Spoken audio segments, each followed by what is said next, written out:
আমাদের জগৎ সমূহকে 4টা ভাগে যে ভাগ করা হয়েছে সেটা সম্বন্ধে আমরা ডিটেলস জেনেছি। আমরা আজকে এই জগৎ সমূহের আসলে ভরণ পোষণটা কিভাবে হয় সেটা একটু বুঝতে পারবো। যে তাহলে আমরা আল্লাহ যে আমাদের রব, মালিক, আমাদের দেখাশোনা, ভরণ পোষণ সবকিছু করেন, এবং এই বিশাল জগৎটা উনি কিভাবে করছেন ভরণ পোষণ, সেটা আমরা বোঝার চেষ্টা করবো। আমরা যদি মাইক্রো ওয়ার্ল্ডের কথা চিন্তা করি, সাব অ্যাটমিক ওয়ার্ল্ড, যেটা আমরা আগে বিশ্লেষণ শুনেছি, তো একটি জগৎ ছোট হোক বা বড় হোক, সেই জগতের সকল সৃষ্টির রিজেকের জন্য কিন্তু আল্লাহ তাআলা অপূর্ব সুন্দরভাবে বন্দোবস্ত করে রেখেছেন।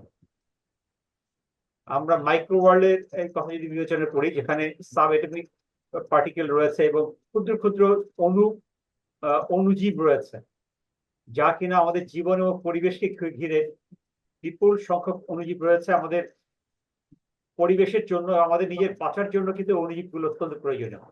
লাইক কিছু অণুজীব আছে, লাইক ভাইরাস, ব্যাকটেরিয়া, ছত্রাক, এবং এর চেয়ে আরো ছোট ছোট অনেক অণুজীব রয়েছে, যেগুলো অণুবীক্ষ যন্ত্রের মাধ্যমে ছাড়া আমরা দেখতে পারি না। এই জীবগুলিকে দৈর্ঘ্যের বিচারে প্রথম এবং দ্বিতীয় স্কেলে বিবেচনা করা যায়। এর আগে আমরা দৈর্ঘ্যের স্কেলে 4টা স্কেল করেছি। তার মধ্যে প্রথম 2টা স্কেলে এটাকে এই মাইক্রো ওয়ার্ল্ডকে বিবেচনা করা যেতে পারে। তারা প্রকৃতিতে ভীষণ বৈচিত্র্যময় হয় এবং এরা সব জায়গায় বিরাজমান থাকে, এবং তাদের খাদ্য গ্রহণের ধরন খুবই উদ্ভাবনী শক্তির উপর নির্ভর করে। কেউ মাটি থেকে খাবার সংগ্রহ করে, কেউ উদ্ভিদের দেহ থেকে খাবার সংগ্রহ করে, কেউ বা প্রাণীর দেহ থেকে খাবার সংগ্রহ করে থাকে। তারা সবাই কিন্তু তাদের খাদ্য সঞ্চয় করে এবং নিজেরাই কিন্তু সঞ্চয় করে এই ছোট ছোট অণুজীব গুলো। আল্লাহ সুবহানাহু ওয়া তাআলা খাদ্যের ব্যবস্থা করেছেন, শুধু তাই নয়, এইসব জীবের মাধ্যমে উদ্ভিদ এবং প্রাণীর ভরণ পোষণের ব্যবস্থা করে থাকেন। অর্থাৎ উদ্ভিদের মধ্যে যে অণুজীব রয়েছে বা প্রাণীর মধ্যে যে অণুজীব রয়েছে, সেগুলো বেঁচে থাকার মাধ্যমেই কিন্তু সেই উদ্ভিদ বা প্রাণী বেঁচে থাকে। আমাদের মানুষের মধ্যে যে অণুজীব গুলো রয়েছে সেগুলো বেঁচে আছে, ভরণ পোষণ সুন্দরভাবে হচ্ছে জন্যই কিন্তু মানুষ বেঁচে থাকছে। তাহলে যে এই বৈচিত্র্যময় বিভিন্ন জগতে আমরা যে যাদেরকে দেখতে পাচ্ছি অণুজীব গুলো, তারা কিন্তু আল্লাহ তাদেরকে ভরণ পোষণ করে রেখেছেন। এই অণুজীব গুলো অনেকটা সৈন্যের মতো। আল্লাহ সুবহানাহু ওয়া তাআলা তাদের প্রতিকূল পরিবেশে টিকে থাকার ক্ষমতা দিয়েছেন এবং বংশ বিস্তার করার ক্ষমতা দিয়েছেন। কারণ তারা বেঁচে থাকছে জন্যই কিন্তু বড় বড় জীবজন্তু, গাছপালা বেঁচে থাকছে। যদি এই বংশ বিস্তার আরো বেড়ে যায় এবং এই যে কোনো জীবের জন্য হুমকি হয়ে পড়ে, তার ভারসাম্যহীনতার মোকাবেলায় কিন্তু আল্লাহ জৈবিক নিয়ন্ত্রণের ব্যবস্থা করেছেন, এবং প্রতিনিয়ত কিছু মারা যাচ্ছে, কিছু নতুন ভাবে সৃষ্টি হচ্ছে, যার ফলে পরিবেশগত ভাবে একটা ভারসাম্য সৃষ্টি করা হচ্ছে, এবং আল্লাহ তাআলা এটা করছেন। এবং সেই ভারসাম্য সৃষ্টির প্রয়োজন হচ্ছে আমাদের মানুষের বেঁচে থাকার জন্য। এবং একটা জিনিস খেয়াল করেন, আল্লাহ যে এই যে জগৎসমূহ, এর মধ্যে যে প্রাণী জগৎ, উদ্ভিদ জগৎ তৈরি করেছেন, সবকিছুই তৈরি করেছেন কিন্তু একমাত্র মানুষের জন্য। হ্যাঁ, এই জিনিসটা বোঝার ব্যাপার। ওমা খালাকতাল জান্নাহ ওয়াল ইনসা ইল্লা লিয়াবুদানি। আল্লাহ মানুষ এবং জিনকে তৈরি করেছেন একমাত্র আল্লাহর ইবাদত করার জন্য। তো এবং যত কিছু পারিপার্শ্বিক আমরা দেখছি, সবকিছু কিন্তু সৃষ্টি করা হচ্ছে মানুষের বেঁচে থাকার জন্য। এখন আমরা যদি একটু তুলনামূলকভাবে বড় বিশ্বের কথা চিন্তা করি, যেটা আমরা টাইপ 3 এবং টাইপ 4-এ আমরা ডিসকাস করেছি, যেখানে পোকামাকড়, পাখি, জন্তু, বড় গাছপালা, মানুষ, এগুলো রয়েছে। প্রতিটি জীবের জীবন গঠনের জন্য স্বকীয় খাদ্য ব্যবস্থা রয়েছে, যোগাযোগের ব্যবস্থা রয়েছে। আপনারা জেনে অবাক হবেন যে আমরা যে পিঁপড়া দেখি, আমরা যে পাখি দেখি, হ্যাঁ, আমরা যে আমরা যে বিভিন্ন ধরনের প্রাণীগুলো দেখি, তাদের মধ্যে কিন্তু অদ্ভুত যোগাযোগের ব্যবস্থা রয়েছে। স্পেশালি পিঁপড়া নিয়ে আমার একটা আলাদা ক্লাস আছে, যেটা আমি বিস্তারিতভাবে আপনাদের সাথে আলোচনা করবো, যে পিঁপড়া আসলে তাদের তাদের যে সামাজিক জীবন, তাদের আচরণ, তাদের পরিবার, হ্যাঁ, তাদের রাজনৈতিক জীবন, এগুলো সবকিছু, এবং তারা সুন্দরভাবে কমিউনিকেশন করে কিভাবে, সেগুলো ব্যাপারে বিস্তারিত এখানে আলাপ করবো। তাদের আবাসন ব্যবস্থা। তো এই সমস্ত জীবের কিন্তু স্বতন্ত্র বিভিন্ন ধরনের ব্যবস্থা রয়েছে, স্বতন্ত্র উৎপাদন ব্যবস্থা রয়েছে।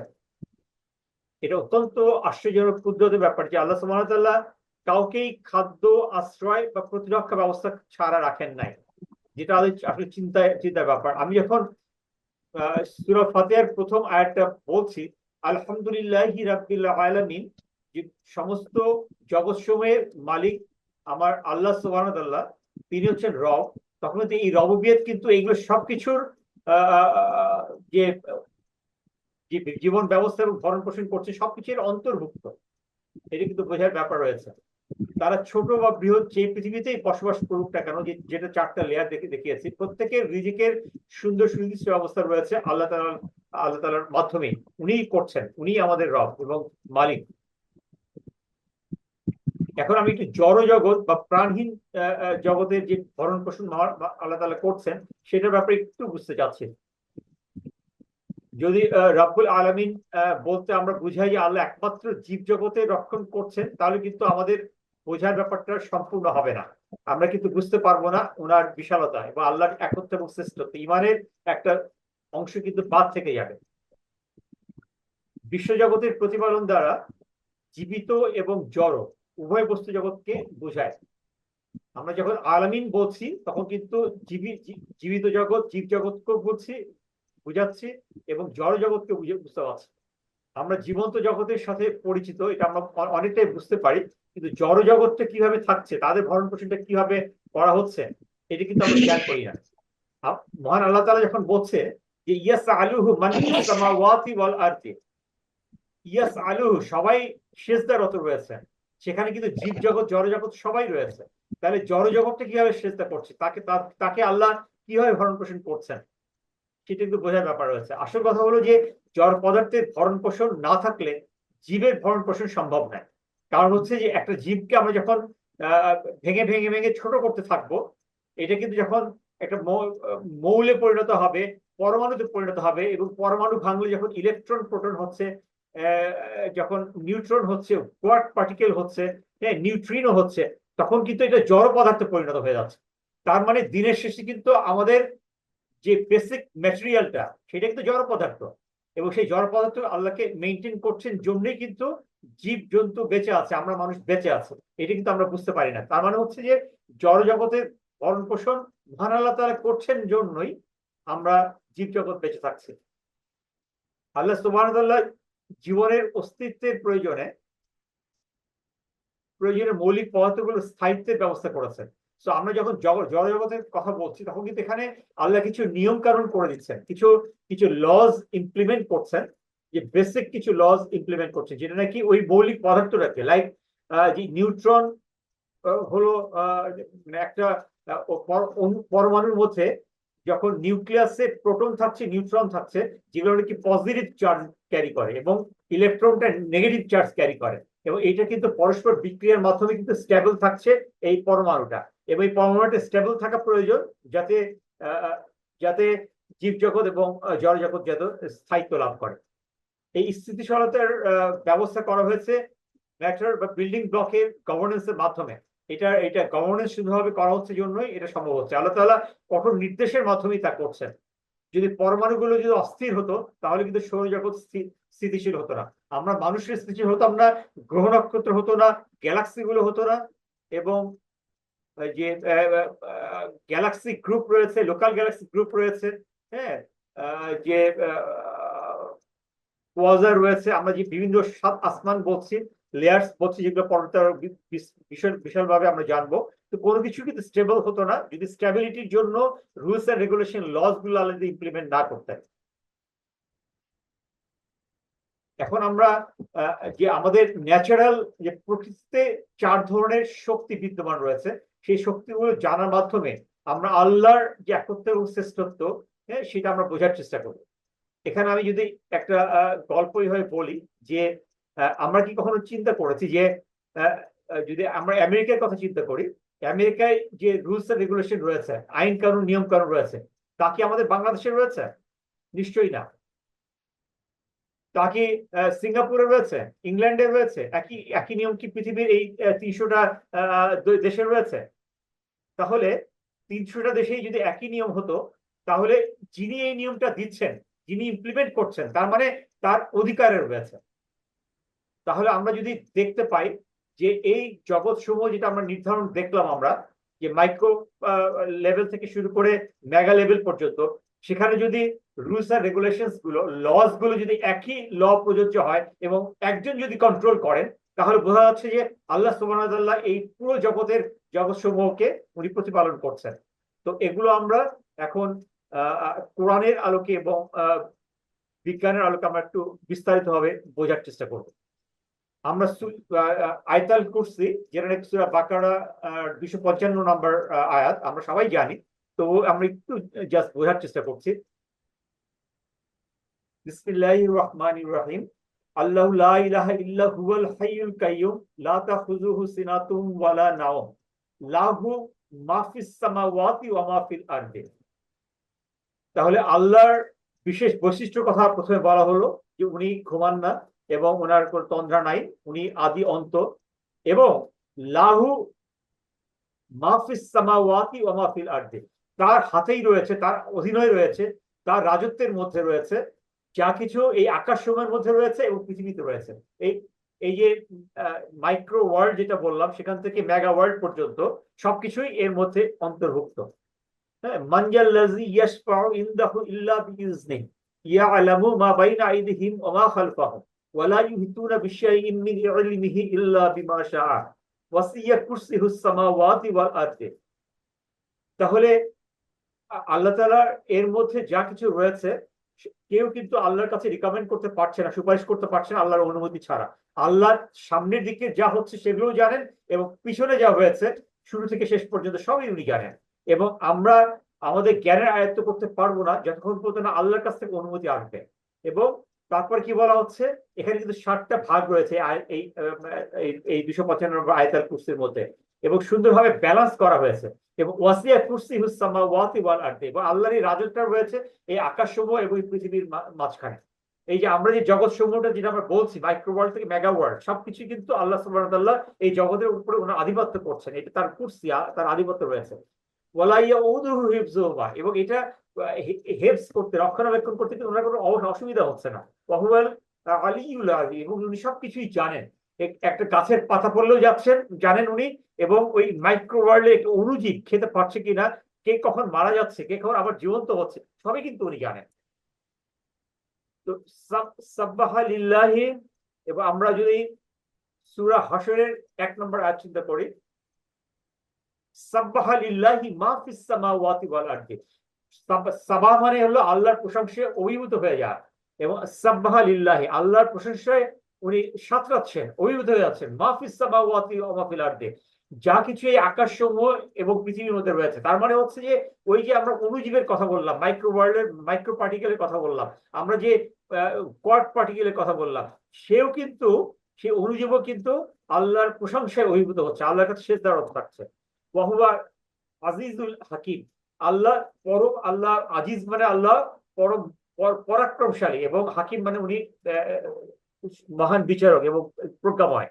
তাহলে আমরা যখন এই 4টা টাইপের জগৎ নিয়ে চিন্তা করি, তখন তো আল্লাহ যে পরাক্রমশালী, হ্যাঁ, আল্লাহ যে শ্রেষ্ঠ, তার শ্রেষ্ঠত্ব, এই যে 99টা গুণের মাধ্যমে যে আল্লাহ শ্রেষ্ঠত্ব প্রকাশ করেছেন, আমরা যদি যখন এই পুরো জগৎ সম্পর্কে চিন্তা করবো, তখন তো আল্লাহ শ্রেষ্ঠত্বটা, আমার ইমানটা কিন্তু অটোমেটিক মজবুত হয়ে যাবে। আমি যদি সূরা আল বুরজের 9 নম্বর আয়াতের কথা বলি, আল্লাযী লাহু মুলকুস সামাওয়াতি ওয়াল আরদি, আল্লাহ ওয়াল্লাহু আলা কুল্লি শাইইন শাহীদ। এখানে সূরা বুরজে এই 9 নম্বর আয়াতে বলছে যে যা কিছু এই আকাশ সমূহে এবং পৃথিবীর মধ্যে রয়েছে তা কিন্তু আল্লাহর হস্তগত, আল্লাহ হাতের মধ্যে। এইটার আধিপত্য, এইটার কমান্ড কন্ট্রোল, নিয়ন্ত্রণ সবকিছু আল্লাহ হাতে। এবং ওয়াহু আলা কুল্লি শাইইন কাদির, এবং আল্লাহ সবকিছুর উপরে উনি সাক্ষী। তার মানে এই যে বিগ ব্যাংকের মাধ্যমে যে সৃষ্টি হলো, তা আগে যে কি অবস্থায় ছিল সবকিছু, পানি আকারে ছিল, হ্যাঁ, এখানে আল্লাহ বলছে তো সবকিছু শুরু থেকে আদি থেকে অন্ত পর্যন্ত সবকিছু কিন্তু আল্লাহর আধিপত্যের মধ্যেই রয়েছে। সেটা যদি আমরা এখন এই 4টা ওয়ার্ল্ডের মাধ্যমে যদি চিন্তা করি, তাহলে আমরা দেখতে পাবো যে মহান আল্লাহ তাআলা এই পুরো জগৎ সমূহকে কন্ট্রোল করার জন্য উনি 4টা ফোর্স প্রয়োগ করেছেন। 4টা ফোর্স, যেখানে আল্লাহর এটাকে বলা হয় ফান্ডামেন্টাল ফোর্স। পদার্থের স্থিতিশীলতা নির্ধারণ করার জন্য, নিশ্চিত করার জন্য মহান আল্লাহ তাআলা চারটা মৌলিক ফোর্স নির্ধারণ করেছেন, যেটাকে বলা হচ্ছে যে strong nuclear force number 1, number 2 হচ্ছে weak nuclear force. Strong nuclear ফোর্সটা হচ্ছে যে এই যে পরমাণুর মধ্যে মধ্যে যে ইলেকট্রনটা প্রোটন নিউট্রনের সঙ্গে পার্টিকেল সঙ্গে যে একত্রবদ্ধ হয়ে থাকছে, যে বিশাল যে ফোর্সটা কাজ করছে তাদেরকে একসাথে রাখার জন্য পরমাণুর নিউক্লিয়াসের মধ্যে, যে সেই ফোর্সটাকে বলা হচ্ছে স্ট্রং নিউক্লিয়ার ফোর্স। এই ফোর্সটাকে ব্যবহার করে কিন্তু আজকের মডার্ন বিজ্ঞানীরা কিন্তু নিউক্লিয়ার বোমা তৈরি করছে। হ্যাঁ, সেই ফোর্সটাকে ব্যবহার করে কিন্তু যে সূর্যের মধ্যে যে যে যে জ্বালানি গুলো রয়েছে, যে হাইড্রোজেন বোমা, কিন্তু যখন হাইড্রোজেন গুলো হিলিয়ামে ট্রান্সফর্ম হচ্ছে সেখানে কিন্তু এই ফোর্সটা ব্যবহার হচ্ছে, এবং কন্ট্রোল নিউক্লিয়ার এক্সপ্লোশন হচ্ছে সূর্যের মধ্যে, যার ফলে কিন্তু আমরা সূর্য থেকে এই যে কোটি কোটি বছর ধরে যে আলো এবং তাপমাত্রা আমরা পাচ্ছি, যা নাকি জীবজগতে বেঁচে থাকার জন্য প্রয়োজন, তো এই স্ট্রং নিউক্লিয়ার ফোর্সের মাধ্যমে সেটা সম্ভব হচ্ছে। তারপর রয়েছে উইক নিউক্লিয়ার ফোর্স, এটা আমরা একটু পরে একটু বিস্তারিত জানবো। এই উইক নিউক্লিয়ার ফোর্সটা হচ্ছে যখন যখন এই স্ট্রং নিউক্লিয়ার ফোর্স যখন অ্যাপ্লাই করা হচ্ছে, তখন যে যে বিভিন্ন পার্টিকেল গুলো, আলফা পার্টিকেল, গামা পার্টিকেল, বেটা পার্টিকেল গুলো যখন ইয়ে হচ্ছে, সেখানে কন্টিনিউয়াসলি কিছু ফোর্স নির্গত হয়। সেই ফোর্সটাও কিন্তু অ্যাপ্লিকেবল এই এই সাবঅ্যাটমিক পার্টিকেল গুলোকে একত্রবদ্ধ রাখার জন্য। এবং তারপরে রয়েছে ইলেকট্রোম্যাগনেটিক ফোর্স, যে আমরা জানি যে একটা লোহার মধ্যে যদি আমরা ইলেকট্রিসিটি প্রবাহিত করি, ইলেকট্রিসিটিটা কি? ইলেকট্রিসিটি হচ্ছে যে flow of electron is called electricity. ইলেকট্রনটা যখন এই মাধ্যমের মধ্যে দিয়ে যাচ্ছে তখন ইলেকট্রিসিটি তৈরি হচ্ছে।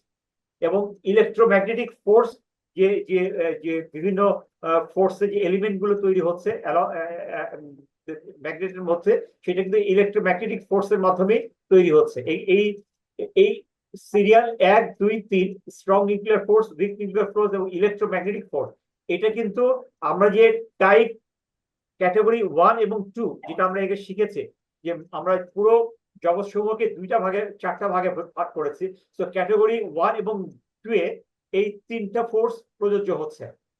এবং চতুর্থ যে ফোর্সটা গ্র্যাভিটেশনাল ফোর্স, এটা কিন্তু অ্যাপ্লাই হচ্ছে যে ক্যাটাগরি 2, 3 এবং 4 যে বস্তুগুলো রয়েছে, যে মাঝারি ধরনের বস্তু, বড় বস্তু এবং বৃহত্তর বস্তু।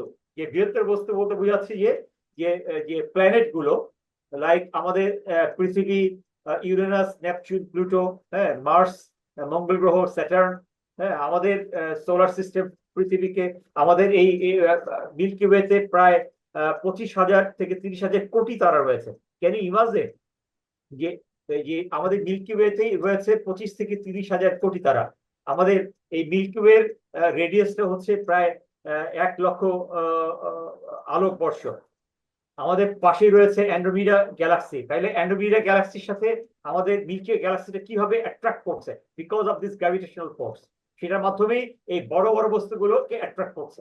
তার মানে আমরা যে 4 নম্বর ক্যাটাগরিতে যে দেখেছি, আমরা গ্যালাক্সি গুলো দেখেছি, আমাদের এই লোকাল গ্যালাক্সি গ্রুপে যে 50টা গ্যালাক্সি রয়েছে, আমাদের এই এই যে গ্যালাক্সি গ্রুপে রয়েছে মিল্কি ওয়ে এবং অ্যান্ড্রোমিডা গ্যালাক্সি, আরো 50টা গ্যালাক্সি রয়েছে এই লোকাল গ্যালাক্সি গ্রুপে। আমরা জানি জায়ান্ট গ্যালাক্সি গ্রুপ রয়েছে, কোয়ার্জার রয়েছে, সেগুলো কিন্তু এই গ্র্যাভিটেশনাল ফোর্সের মাধ্যমেই এগুলো একত্রিত হয়ে থাকছে। আমরা যদি যে আমাদের অবজারভেবল ইউনিভার্সের কথা চিন্তা করি, যে ইউনিভার্সটা নাসা দেখতে পাচ্ছে, সেখানে পৌঁছাতে সময় লাগছে প্রায় 9,300 কোটি আলোক বর্ষ।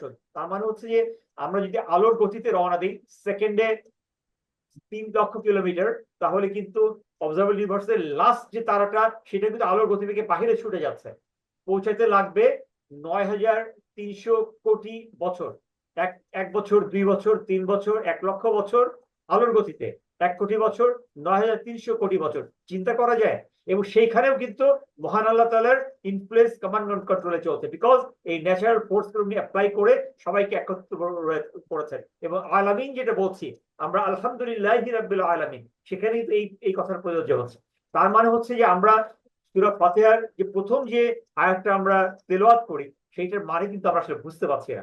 তো আমরা এগুলোর মাধ্যমেই আমাদের ইমানকে মজবুত করার চেষ্টা করছি। তো এই ফান্ডামেন্টাল যে চারটা ফোর্স সেটা আমরা এই পিক্টোরিয়াল ভিউর মাধ্যমে একটু বোঝার চেষ্টা করব। এই যে আপনারা যদি ডান দিকের পিকচারটা দেখেন, এখানে উইক ফোর্সটা অ্যাপ্লাই করা বলা হয়েছে। এখানে ওই যে আলফা পার্টিকেল এবং বেটা পার্টিকেল গুলো কন্টিনিউয়াসলি বল নির্গত করছে, ফোর্স নির্গত করছে। দ্বিতীয় ছবিটা স্ট্রং ফোর্সে আমরা দেখতে পাচ্ছি যে এই স্ট্রং ফোর্সের মাধ্যমে কিন্তু আমাদের সাবএটমিক ওয়ার্ল্ড, যেটা আমরা জানি যে সাবএটমিক ওয়ার্ল্ড যে কোয়ান্টাম ফিজিক্স যেটাকে ডিল করে বা যেটাকে ডিল করে এটো সেকেন্ড সায়েন্স, সেটাকে এটা নিয়ন্ত্রণ করছে এই ফোর্সের মাধ্যমে। তারপর আমরা ইলেকট্রোম্যাগনেটিক ফোর্স আমরা দেখেছি তৃতীয় ছবিটা, এবং গ্র্যাভিটির মাধ্যমে আমরা জানি যে গ্র্যাভিটেশনাল ফোর্স নিউটন প্রথম আবিষ্কার করে। এই গ্র্যাভিটেশনাল ফোর্সের মাধ্যমে কিন্তু আমরা সবার দিকে কানেক্টেড থাকছি এবং অ্যাট্রাক্টেড থাকছি। আমরা যদি গ্র্যাভিটেশনাল ফোর্সটা একটু আরেকটু বড় আকারে দেখতে চাই, এখানে আপনারা দেখতে পাচ্ছেন যে এই জিনিসটা খেয়াল করে আমাদের পৃথিবী রয়েছে, পাশে মুন রয়েছে, চাঁদটাকে কিন্তু, এবং দেখেন এই যে বিভিন্ন সার্কেল দেখতে পাচ্ছেন, অনেকগুলো সার্কেল, এগুলো একটু খেয়াল করেন। এই সার্কেল গুলো এগুলো কিন্তু ওয়েভ সার্কেল, এগুলোকে বলা হচ্ছে টাইম এন্ড স্পেস ফেব্রিক্স। আমাদের এই পুরো জগৎ সমূহ কিন্তু এই টাইম এন্ড স্পেস ফেব্রিক্স দিয়ে বিস্তারিত ভাবে রয়েছে। তার মানে হচ্ছে আমাদের এই আমরা যে যেখানে অবস্থানে রয়েছি, এখান থেকে শুরু করে যে আমরা আকাশ বাতাস যেগুলো দেখছি, আমাদের যে অ্যাটমসফিয়ারিক লেয়ার্স গুলো দেখছি, সবখানেই কিন্তু এই টাইম এন্ড স্পেস ফেব্রিক্সটা রয়েছে। যেখানে পৃথিবীটা যখন এই টাইম এন্ড ফেব্রিক্স অবস্থান করছে, তখন কিন্তু এই ফেব্রিক্সটা প্রেসারের কারণে সংকুচিত হয়ে আসছে। তাহলে আমি কিন্তু গত ক্লাসে আপনারা যদি খেয়াল করে থাকেন, আমি বলেছিলাম যে আইনস্টাইন এই টাইম এন্ড স্পেস ফেব্রিক্সটা এটা 4 ডাইমেনশন। আমরা জানি যে 3 ডাইমেনশন হচ্ছে দৈর্ঘ্য, প্রস্থ, উচ্চতা, এবং 4 ডাইমেনশনটা হচ্ছে টাইম এন্ড স্পেস ফেব্রিক্স। এই টাইম এন্ড ফেব্রিক্স এর মাধ্যমে কিন্তু সমস্ত আকাশসমূহ কিন্তু কানেক্টেড। আমরা জানি বিগ ব্যাং থেকে শুরু করে যে সিএমবি, যে কসমোলজিক্যাল মাইক্রোওয়েভ ওয়ার্ল্ড, এবং যে আইআর এবং বিভিন্ন আলোক এর মাধ্যমে কানেক্টেড রয়েছে। তো এই ইলেকট্রোম্যাগনেটিক এই গ্র্যাভিটেশনাল ফোর্স গুলো কিন্তু এই টাইম এন্ড স্পেস ফেব্রিক্স এর মাধ্যমে কানেক্টেড রয়েছে। টাইম এন্ড ফেব্রিক্স নিয়ে এটা হলো 4 ডাইমেনশন। এটা একটু আপনারা বুঝতে পেরেছেন কিনা যদি একটু আমাকে বলেন, নাহলে আমি আরেকটু সময় নেব এর ভিতরে। আপনি কি আমার এই কথাগুলো বুঝতে পারলেন, টাইম এন্ড স্পেস ফেব্রিক্স এর ব্যাপারটা? কেউ একটু বলবেন আমাকে। স্যার এটা একটু বুঝতে পারিনি। আচ্ছা আচ্ছা, গুড। আমি বুঝতে না পারাটাই জানতে চাচ্ছি আসলে। Thank you very much. সেটা হচ্ছে যে এটা কিন্তু একটা যে যে রেখাগুলো দেখা যাচ্ছে, এই রেখাগুলো এক ধরনের বলরেখা। আমরা যদি একটু চিন্তা করি, আমরা বাসায় তো আমরা চাদর ব্যবহার করি, তাই না? চাদরে কিন্তু অনেকগুলো সুতা দিয়ে তৈরি করা, তাই না? আমরা যদি এই সুতাগুলোকে এরকম যদি আমরা একটা এই এই বৃত্তাকার আকারে চিন্তা করি, এই একটা চাদরের উপরে যদি একটা বল রাখি, তাহলে কিন্তু চাদরটা সংকুচিত হয়ে আসে, তাই না? আবার আমি যদি একটা চাদরের উপর যদি একটা গোলক রাখি, তাহলে এটা আরো সংকুচিত হয়ে আসবে। আমি যদি একটা চাদরের উপরে পৃথিবীটা রাখি, তাহলে আরো সংকুচিত হয়ে আসবে। তাহলে ওয়েটটা আমি যত বেশি রাখছি, তত সংকুচিত হয়ে হচ্ছে। তাহলে সংকুচিত যত বেশি হবে, তাহলে আমাদের, যদি আমি একটা লেয়ার থেকে একটা লেয়ারকে বলি পয়েন্ট এ থেকে পয়েন্ট বি, যখন এটা ভারী পদার্থ রাখছে, তখন কিন্তু পয়েন্ট এ থেকে পয়েন্ট বির দূরত্বটা কমে যাচ্ছে। তাহলে আমি যখন মেসেজ দিব, হ্যাঁ, তাহলে মেসেজটা আমি অতি সহজে দিতে পারবো। সেটা হচ্ছে যে কেউ এখানে উত্তরায় আছেন, এই আমি আছি সাপোজ মিরপুর ডিএইচএস এ বা মিরপুরে। তাহলে আমি যদি এখানে একটা পৃথিবীকে স্থাপন করি, তাহলে টাইম ফেব্রিক্স এই যে এই বলরেখাগুলো কমে আসবে, চেপে আসবে। তাহলে হবে কি, ওই উত্তরাটার কাছে আমার হাতের কাছে চলে আসবে, আমি একটা টাচ উত্তরা। তাহলে আমি যদি পৃথিবীকে স্থাপন করি, তাহলে মুনটা আমার কাছে চলে আসবে। এটাকে পরবর্তীতে এটাকে আরো বিস্তারিত ভাবে হিগস ফিল্ড, আপনারা জানেন 2000 সম্ভবত 19 বা 20-এ হিগস বোসন ফিল্ড আবিষ্কার হয়, রাইট? এবং হিগস বোসন পার্টিকেল, এগুলো বিশাল ব্যাপার এগুলো। তো আমি এগুলোকে পরবর্তী ক্লাসে আমি ডিটেলস বলবো। এই ফিল্ডটা তার মানে দাঁড়াচ্ছে যে এই পুরো জগৎটা আসলে আমরা যেটাকে মাস বলছি, আমরা যেটাকে ওয়েট বলছি, আসলে এটা ওয়েট না, এটা আসলে ফিল্ড। দিনের শেষে এটা হলো অণু, পরমাণু, এটা ইলেকট্রন, প্রোটন। দিনের শেষে এটা হচ্ছে কোয়ার্টস, দিনের শেষে এটা ভাঙলে এটা হচ্ছে এক ধরনের অবস্ট্যাকল হচ্ছে এই ফিল্ডের মাধ্যমে।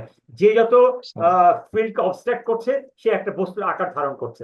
এই পৃথিবীটা অনেক বেশি আকারে এই ফিল্ডকে সে বাধা দিচ্ছে, যার কারণে এই পৃথিবীটা বড় আকার ধারণ করেছে। এইটাই হচ্ছে আইনস্টাইনের বিশাল আবিষ্কার। এটাকে বলা হচ্ছে যে টাইম এন্ড স্পেস ফেব্রিক্স। এটা আবার পরবর্তীতে আরো বিস্তারিত জানতে পারবো। মোটামুটি যদি এইটুকু বুঝতে পারেন আমার মনে হয় I will be very happy at this moment. এইটুকুই বোঝা গেল কিছুটা আগের চেয়ে? Yes, no, very good. কেউ যদি একটু বলেন আগের চেয়ে কিছু বেশি বোঝা গেল? জি আলহামদুলিল্লাহ। আলহামদুলিল্লাহ, থ্যাংক ইউ। আর আর পরে আর একটু ভালো বোঝা যাবে, এবং নিজেরাও একটু কষ্ট করে পরবর্তীতে আমি যে আগের যে ক্লাসগুলো নিয়েছি এগুলো একটু যদি কাইন্ডলি দেখেন তাহলে এটা বুঝতে আরো সুবিধা হবে। আমরা এখন একটু ইলেকট্রোম্যাগনেটিক ফোর্সটাকে আর একটু বিস্তারিত দেখার চেষ্টা করব।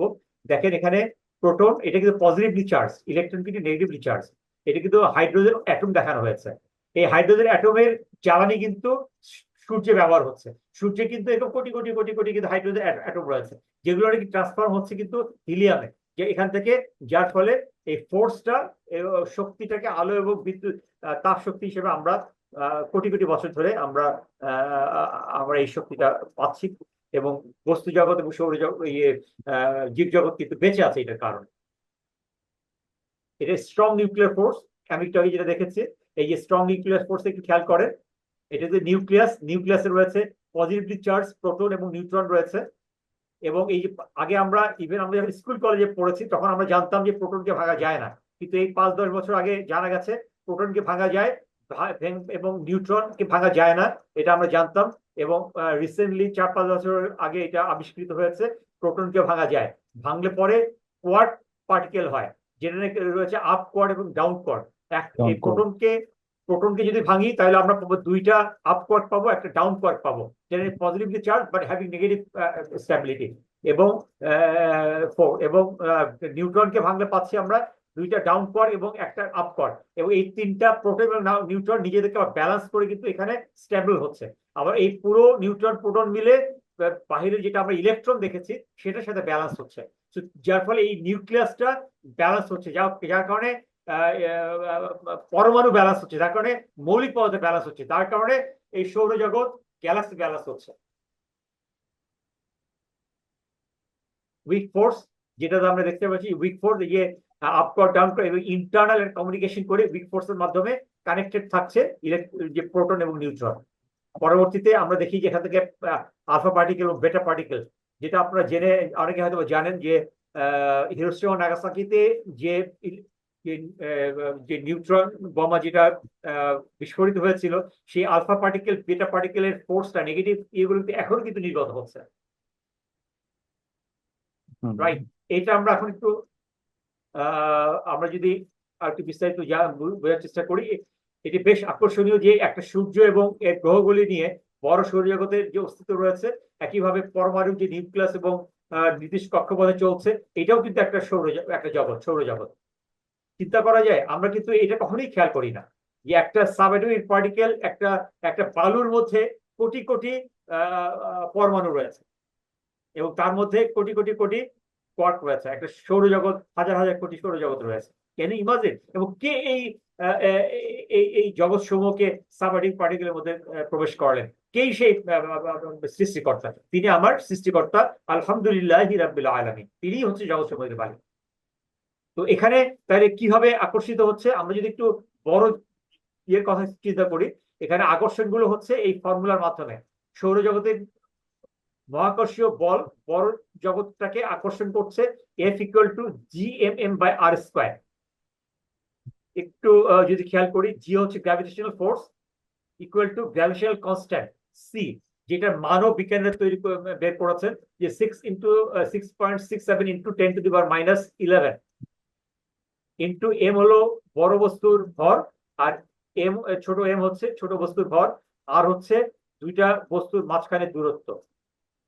তাহলে আমরা দেখতে পাচ্ছি যে একটা ফর্মুলার মাধ্যমে মহান আল্লাহ তাআলা মহাকর্ষ বল, এই ফর্মুলার মাধ্যমে উনি এই যে গ্র্যাভিটেশনাল ফোর্স, যে আপনি আমাকে আকর্ষণ করছেন, আপনি হয়তোবা উত্তরা আছেন, আপনি হয়তোবা রংপুরে আছেন, আপনার সাথে কিন্তু আমার একটা আকর্ষণ কাজ করছে, এবং গ্রাভিটেশন ফোর্স নিচের দিকেও, আমরা কেন্দ্রের দিকেও কিন্তু আমাদের কাজ কাজ করছে।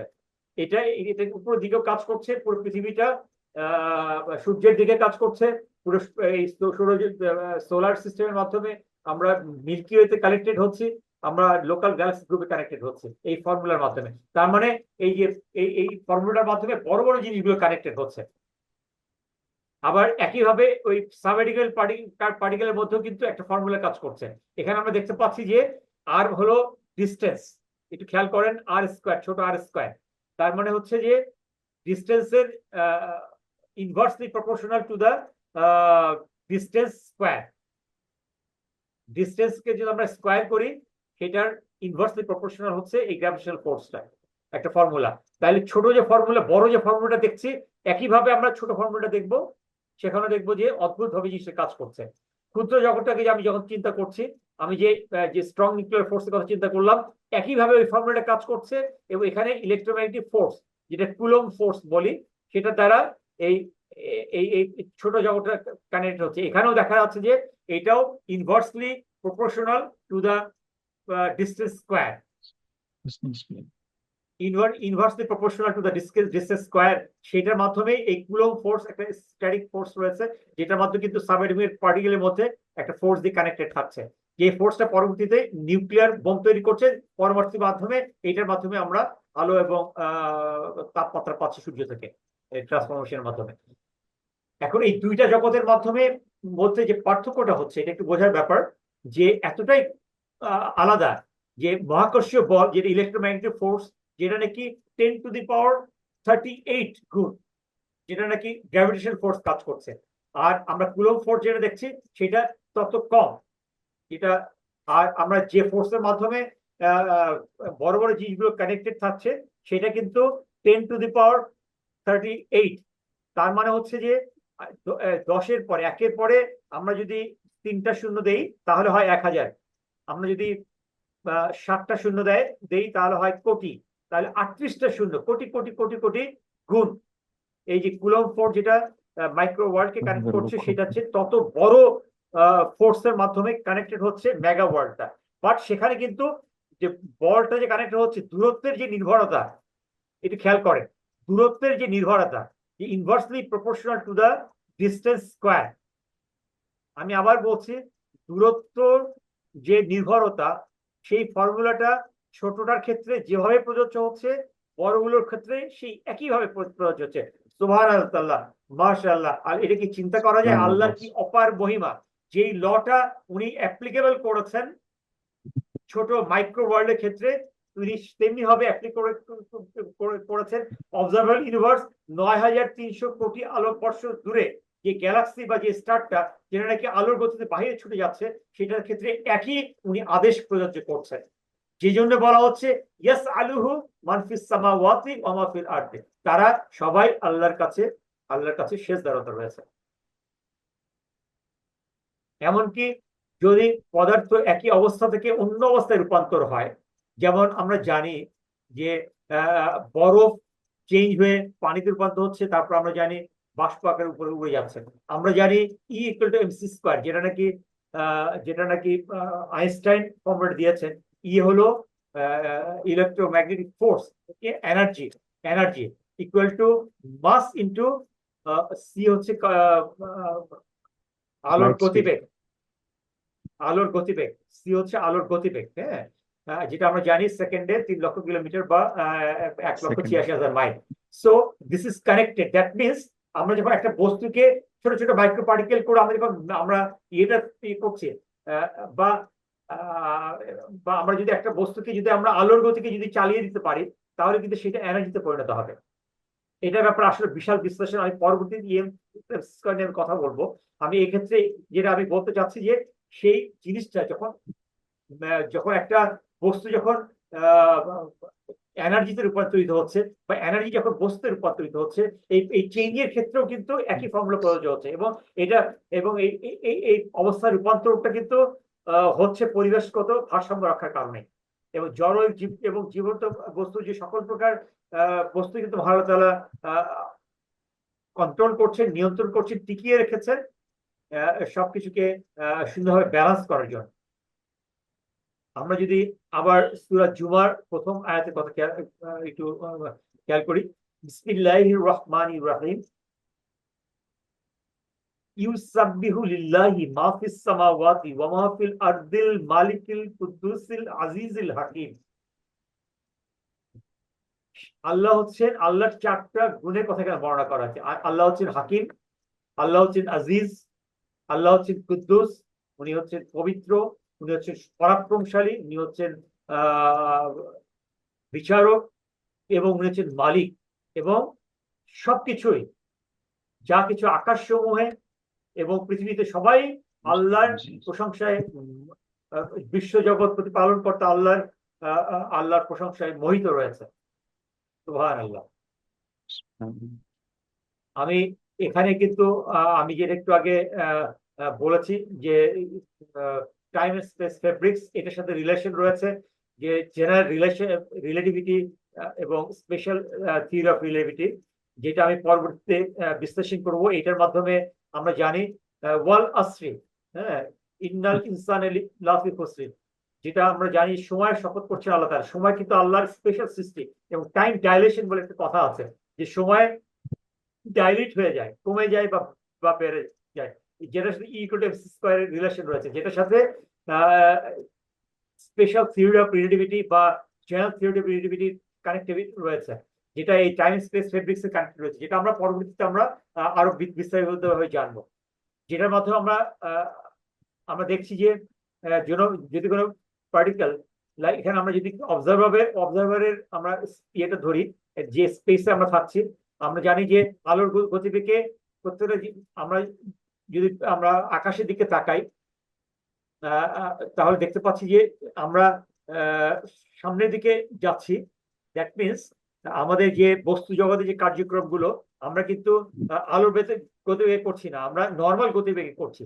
যার কারণে কিন্তু শুক্রবারের পরে শনিবার আসছে, শনিবারের পরে রবিবার আসছে। আমি যে আপনাকে দেখি, কেন দেখি? কারণ হচ্ছে যে আপনার উপরে আলোটা পড়ছে, সেই আলোটা রিফ্লেক্ট হয়ে আমার চোখে আসছে, আমি আপনাকে দেখতে পাচ্ছি।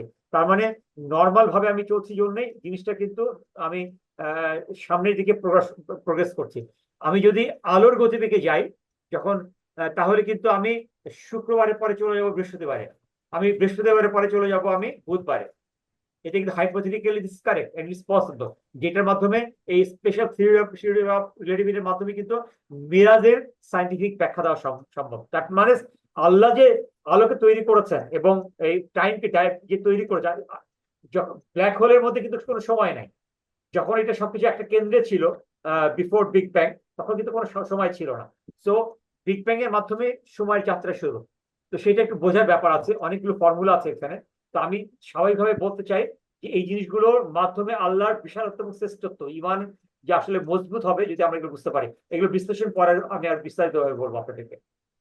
মজার বিষয় হলো যে আধুনিক বিজ্ঞানের অগ্রগতির সাথে জীবজগৎ এবং নির্জীব জগৎ, যেগুলোর ব্যাপারে আরো আমরা নতুন নতুন জিনিসগুলো জানতে পারছি, যার আগে 1400 বছর আগে জানা ছিল না। অথচ এই জিনিসগুলো কোরআনের মধ্যে কত সুন্দরভাবে বর্ণিত হয়েছে। জড় জগৎ এবং জীব জগতের এই সমস্ত জগৎ প্রকৃতপক্ষে আল্লাহ সুবহানাহু ওয়া তাআলা নিয়ন্ত্রণ করছেন, এবং তিনি চমৎকার ভাবে বিভিন্ন নিয়ম নির্ধারণের মাধ্যমে লস গুলো দিয়ে উনি এগুলোকে টিকিয়ে রেখেছেন এবং ব্যালেন্স করে স্টেবল রেখেছেন। নিঃসন্দেহে আল্লাহ সুবহানাহু ওয়া তাআলা তার পরম শক্তি ও মহিমার এই সমস্ত জগতের পালনকর্তা এবং সৃষ্টিকর্তা এবং পালনকর্তা। আমরা এখন একটু বোঝার চেষ্টা করব যে বিলিভিং ইন আনসিন, আমরা যেগুলো দেখি না সেগুলোর ব্যাপারে কিন্তু মহান আল্লাহ তাআলা বলেছেন যে এটা কিন্তু আমাদের ইমানের আরেকটা বিশেষ দিক, যেগুলো আমরা দেখি না সেগুলোর ব্যাপারে কিন্তু আমাদের ইমান আনতে হবে। আমি যদি সূরা বাকার 3 নম্বর আয়াতের কথা বলি, সরি আমি পুরো বাকারায় আমি আসলে বিভিন্ন সময় যে কোরআনের রেফারেন্স গুলো দিই, আমি আসলে শুরু থেকে শেষ পর্যন্ত পুরোগুলো আমি বলি না, কারণ বলতে গেলে আমার সময় চলে যাবে। আমি যে জায়গাটাতে আমি নির্ধারণ করতে চাই, যেটা আমার বিশ্লেষণ করা প্রয়োজন, সেই জায়গাতে আমি হিট করি, কারণ সময়টা আমার খুব জরুরি। তো এখানে আমি 3 নম্বর আয়াতটা আমি শুধু বলতে চাচ্ছি যে আল্লাযীনা ইউমিনুনা বিল গায়বি। মহান আল্লাহ তাআলা বলছেন যে আমাদের বিশ্বাস করতে হবে যেটা আমরা দেখতে পাচ্ছি না। ওয়াইকিমুনা সালাতা ওয়া মিম্মা রাযাকনাহুম ইউমিনুন। এবং যিনি সালাত কায়েম করবেন এবং রিজেক যেটা পাওয়া যাচ্ছে সেই রিজেক থেকে উনি জীবন ধারণ করবেন। এখানে ইম্পর্টেন্ট যেটা হচ্ছে যে আল্লাযিনা ইউমিনুনা, আল্লাহ বলছে কোরআন শরীফটা হচ্ছে প্রথম যে দুইটা আয়াতে বলা হচ্ছে যে নিশ্চিতভাবে যা এখানে বলা হচ্ছে কোরআনে তা সম্পূর্ণভাবে সঠিক এবং সত্যি। কিন্তু আমাদের ঈমান আনতে হবে যা আমরা দেখতে পাচ্ছি না সবকিছুর উপরে। তো আমি মাইক্রো ওয়ার্ল্ড কিন্তু আমি দেখতে পাচ্ছি না। আমি কিন্তু জিন এবং এঞ্জেল যে আমাদের রয়েছে, আমাদের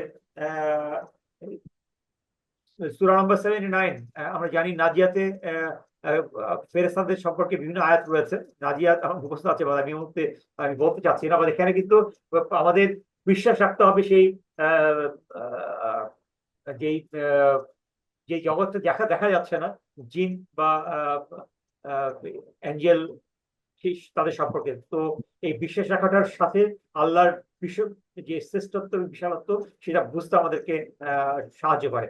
আল্লাহ আমাদের অদৃশ্য সম্পর্কে বিশ্বাস করার মহা গুরুত্ব আরোপ করেছেন এবং বৈজ্ঞানিক দৃষ্টিকোণ থেকেও এই বিশ্বাস করাটা অত্যন্ত যৌক্তিক। এবং বিজ্ঞানীরা কিন্তু প্রথমে এই কথাগুলো জানার মাধ্যমে কিন্তু প্রথমে সাবএটমের পার্টিকেলটাকে ওনারা কিন্তু প্রথমে এক ধরনের একটা অ্যাজাম্পশন করেছেন, তারপরে কিন্তু আবিষ্কার গবেষণার মাধ্যমে সেই জগতের সম্বন্ধে ধারণা পেয়েছেন। পদার্থবিজ্ঞানের সমস্ত মৌলিক নিয়ম এবং ধ্রুবকগুলি কিন্তু ব্যর্থহীনভাবে অনুমান করা যায়, যা বিশ্বাসের উপর নির্ভরশীল এবং সেগুলো কিন্তু বস্তু জগৎকে ব্যাখ্যা করতে অত্যন্ত কার্যকর। যার সম্বন্ধে কিছু ধারণা আপনাদেরকে দিয়েছে। কোয়ান্টাম ফিজিক্স শুরু হয় কিন্তু আলোক শক্তি বহনকারী ফোটন নামক একটা অদ্ভুত কণার মাধ্যমে, যে কণা আমরা দেখতে পারি না খালি চোখে। যে কণা সম্বন্ধে কিছুটা ধারণা আগেও দিয়েছে। এই কণার মাধ্যমে কিন্তু আমাদের শক্তিগুলো বিভিন্ন এক জায়গা থেকে আরেক জায়গায় স্থানান্তর হচ্ছে। এই কণার কোনো ভৌত বস্তুর সাথে সাদৃশ্যপূর্ণ কোনো ডাইমেনশন নাই, হ্যাঁ, কোনো চার্জ পার্টিকেল নাই। এই আলোক যে স্মলেস্ট যে কণাগুলো রয়েছে এগুলো স্থির এবং রেস্ট অবস্থায় রয়েছে এবং চলমান, ভর অনিশ্চিত। এবং যখন এটা চলছে কি পরিমাণ ভর আছে সেটা আমরা বুঝি না। এই ফোটন যে কোয়ান্টাম যে আলোর যে ক্ষুদ্রতম যে কণাটা, এই অদেখা অনুমান মানুষকে তার ইতিহাসে অন্যতম বুদ্ধিবৃত্তিক যে আবিষ্কার। এবং আমরা যেটা মাইক্রোচিপস, আমরা যেটা আমরা আমরা আমরা যে ব্যবহার করি, আমরা মাইক্রোচিপস এর মাধ্যমে আমরা আমরা মোবাইল, বিভিন্ন ইদানিং যে আর্টিফিশিয়াল ইন্টেলিজেন্স যে ব্যবহার করছি, রোবট আবিষ্কার করছি, কিন্তু সবই মাইক্রো ওয়ার্ল্ডের আবিষ্কারের মাধ্যমে। তো এইগুলোর উপরে যদি আমরা বিশ্বাস স্থাপন করি তাহলে কিন্তু আল্লাহর শ্রেষ্ঠটাকে, আল্লাহ যে সর্বশ্রেষ্ঠ সেটা আমাদের ইমানটাকে আরো বিশেষভাবে মজবুত করবে। প্রত্যেকটা সৃষ্টির সঙ্গে আল্লাহকে কানেক্ট করতে হবে, তাইলে কিন্তু আল্লাহর শ্রেষ্ঠটা বোঝা যাবে। এবং এটা আল্লাহ সেভাবেই আমাদের বুঝতে বলেছেন। তো 1924 সালে ডি ব্রগলি সায়েন্টিস্ট, উনি যে কণা যে আবিষ্কার করেছেন, যে আলোর যে ক্ষুদ্রতম কণা, আবিষ্কারের মাধ্যমে 1905 সালে আইনস্টাইন আলোর কণার ব্যাপারে একটু হালকা ধারণা দিয়েছিলেন। ওয়েভ পার্টিকেলস ফর্মের কথা ধারণা দিয়েছিলেন, যেটা নাকি 1924 সালে ডি ব্রগলি এই কারণে আলোক পার্টিকেলকে আরেকটু ভেঙে উনি কণার আবিষ্কার করতে পারেন। যেটার কারণে এই যে ওয়েভ পার্টিকেল, যে ওয়েভ ফর্মে যে আলোটা স্থানান্তরিত হচ্ছে সেটা আমরা বুঝতে পারি।